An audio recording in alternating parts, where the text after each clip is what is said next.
First tonight, with an election comes increased political discussions at home and excessive information on social media. Especially in a divided political climate, many can have anxiety about the election this year. Reporter Carolina Hassett has more on how you can manage anxiety and have healthy conversations at home. From text on our phone to seeing signs up as we're walking down this side of the road, it can increase our chances of election fatigue. I spoke to an expert on ways to manage that anxiety.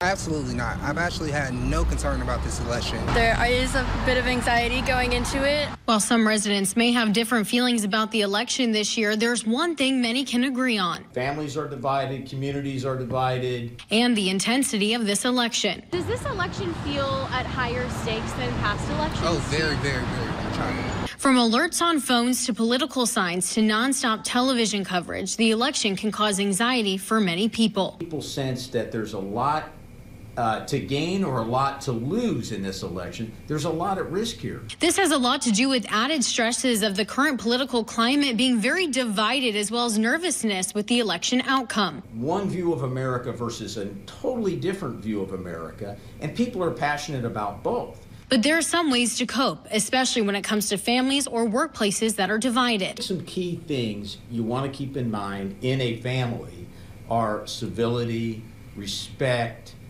appreciating the other's point of view. Something that can also be reflected in the workplace. The way I try to approach it is you can have your opinion, I'll have mine, and then when we vote, you vote for who you want to vote for, and that's all that you can kind of do. Bill Murdoch, a clinical psychologist, feels social media, especially during an election, can suck people in, and that it's important to unplug. You can stay addicted to that and see it all day long to where you buy in and that's all you're thinking about.